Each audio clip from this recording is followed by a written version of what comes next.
In this video, as promised earlier in the section, you're going to learn how to make HTTP requests to a given URL without using the request NPM library.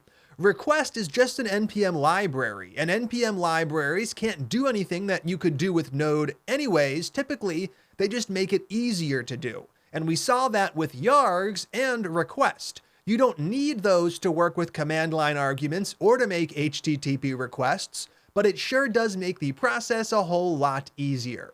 Now in this video, we're going to explore how we can make requests using the modules that Node provides. This is a completely optional video as we're not going to integrate what we learn here into the weather application. Instead, we're going to just explore it over in the playground directory so we can get a better feel for what exactly the request module is doing.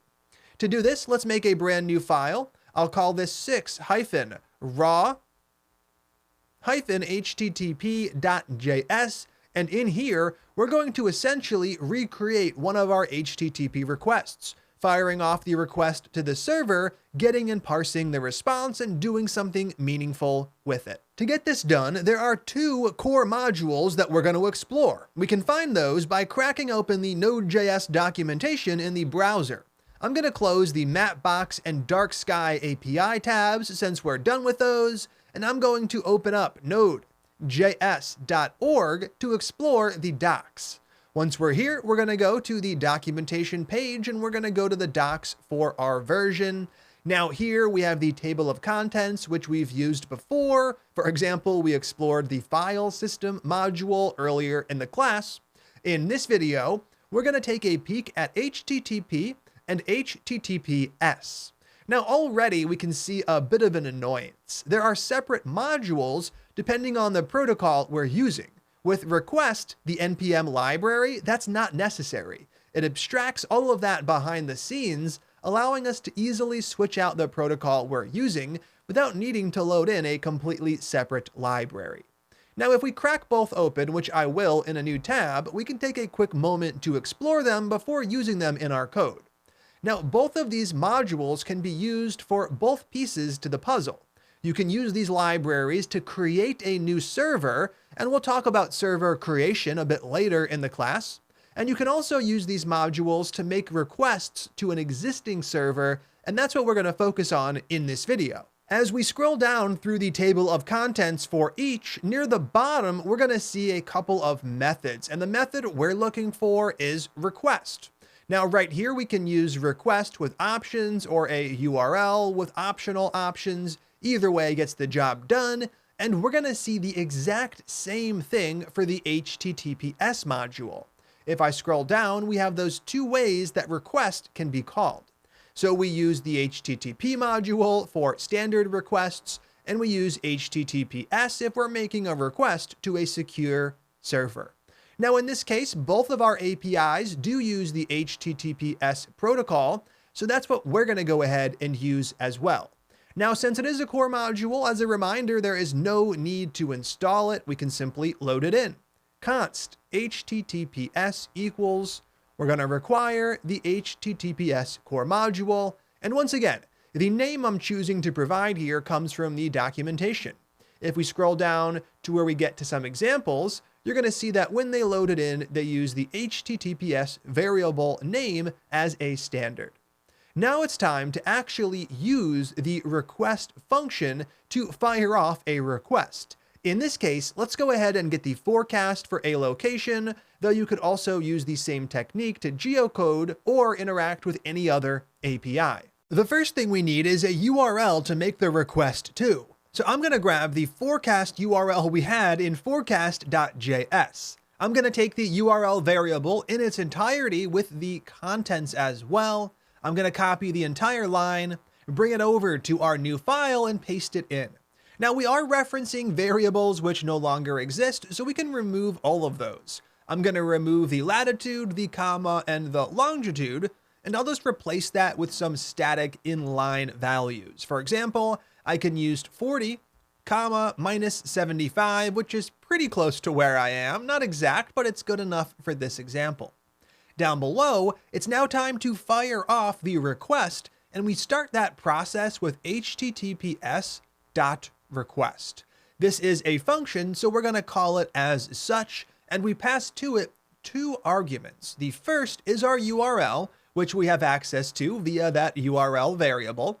And the second is a callback function, and this callback function gets called with the response. Now, the callback we use here is going to be very different from the callback we're used to, like we had in the forecast or geocode file. Our core node modules typically operate at a lower level, while NPM modules like request abstract away a lot of that complexity. Since we are using the core node module here, we're going to have to set up things that you might not think should be necessary. For example, in this callback, we don't have access to the complete response body. Instead, we can go ahead and grab the individual chunks that come through because HTTP data could be streamed in multiple parts. So right here, what does that mean for us? It means we have to listen for these individual chunks to come in, and we also have to listen for when all chunks have arrived and the request is done. Right here, we can start this process by using response.on. Response.on is a function, and it allows us to register a handler. Now, there are a few different events we can register callback functions for. One of them is data, and we provide the event name as the first argument represented as a string. Now, from here, we can also provide the callback, and that's going to fire when new data comes in, and we get access to that data via the first and only argument, commonly called chunk. So this is a chunk of the response. It might be the entire thing, or it might not, depending on exactly how the server has been set up. Now, the other thing we're going to need to do in here is figure out when we're done. And we can do that using another call to response.on. Here we are waiting for the end event. When things are over, this callback function is going to run, and it doesn't get any arguments. Instead, by running, we just know we're done. So now it's time to put these two together to figure out how we can get the entire response body, parse it from JSON to a JavaScript object, and actually use it. So as mentioned, this callback is going to fire when data comes in. Now, this could happen one time or it could happen multiple times. Either way, we need to take this chunk, we need to add it somewhere where we can store it until we have all of them, then we can parse it as JSON. So up above, let's get that done by creating a new variable. Let data equal an empty string. So here I'm using let instead of const since I am going to reassign the value over time, changing the string. Now inside of this callback, we're going to have access to that new chunk. Let's go ahead and see what the chunk looks like by console.logging it. So console.log chunk. Now you'll notice that the program in its current state is actually never going to run that code. Let's go ahead and prove it. cd /playground to get into that folder. I'll use clear to clear the terminal output, and I'll run our script. That's the 6 raw http.js file. Now, when I run this, things are just gonna hang. It's not going to print our message, and it's not going to bring us back to the terminal for us to run another command. Instead, it's stuck. It's stuck because we don't have a complete request. There's another method we need to use to say we're actually ready to send this off. To do that, we have to make a change to our program. What we get back from the request method is what you could refer to as the request itself. So const request can store this variable, the variable that comes back as the return value from request. Now on here, there's a method we can use to kick things off. That is request.end. So right here, just another example of how the low-level API might not give us the exact tools we were hoping to. It can get a bit confusing even with a simple example. There's a lot going on here with very little progress. Now we can take things back to the terminal and rerun things. By calling end, it's going to see that we're done setting up our request, and it'll actually fire it off. If I do this, what do I see? I can see that right here we have a few different console.log calls printing various buffers, 3 of them, to the screen. So the chunk data that comes back is indeed a buffer. We want a string, so we're going to go ahead and convert the buffer to the string using the toString method as we've done earlier in the class, and we're going to add the data on to the data variable. So data is going to equal the old value for data plus the new chunk. So chunk dot right here toString to convert the buffer to a string. Now that we have this in place, we're going to have access to the entire value, the entire body response in the data variable. Down below in end, we can go ahead and access it, console.log data. Now, the data callback ran multiple times, once for each chunk, and is going to run a single time once things are done. Down below in the terminal, I'm going to rerun the program again, and what do we get? We get one thing printing to the screen. It is a very long string. This is our JSON data. So from here, we could go ahead and parse it to get an object that we could actually pull properties off of. So let's go ahead and get that done. Const, I'll call this something like response body or body equals. I will use JSON.parse to parse a JSON string, which I have stored in the data variable. Then I'll just print body, console.log body. Now if I save things and rerun the program from the terminal once again, we're going to see that instead of getting the long string, we get our parsed object. I rerun the program, and right here our object prints, and we could use this to grab the current temperature or grab the forecast for the next minutes, days, or hours. So this is what it takes to make a request with the core HTTP and HTTPS module, and we're not even really done yet because we don't have any error handling set up. Let's go ahead and wrap the video up by seeing how you could get that done.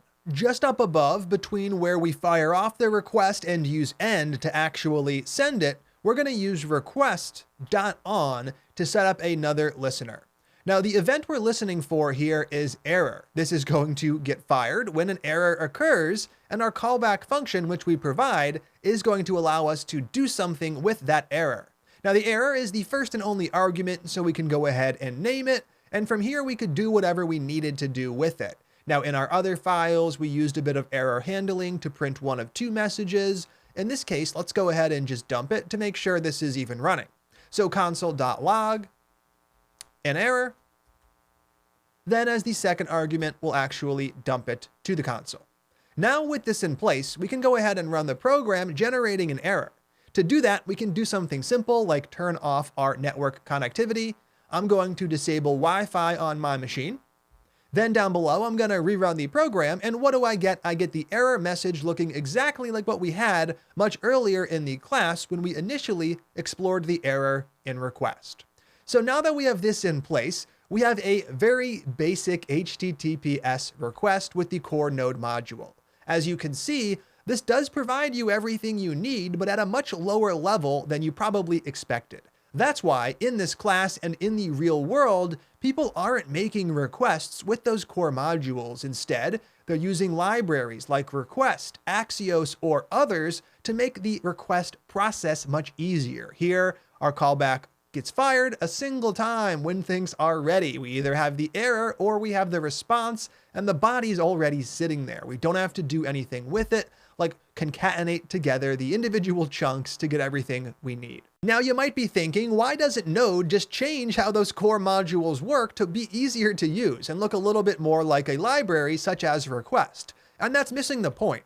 The core Node modules are supposed to provide those low-level implementations, and Node comes bundled with NPM because you're supposed to be using NPM modules when you're building out your applications. That's where we're going to stop for this bonus video. We took a dive into exactly how we could use the core Node modules to make requests, and we've learned a little bit more about why NPM libraries like Request are so valuable to the Node ecosystem.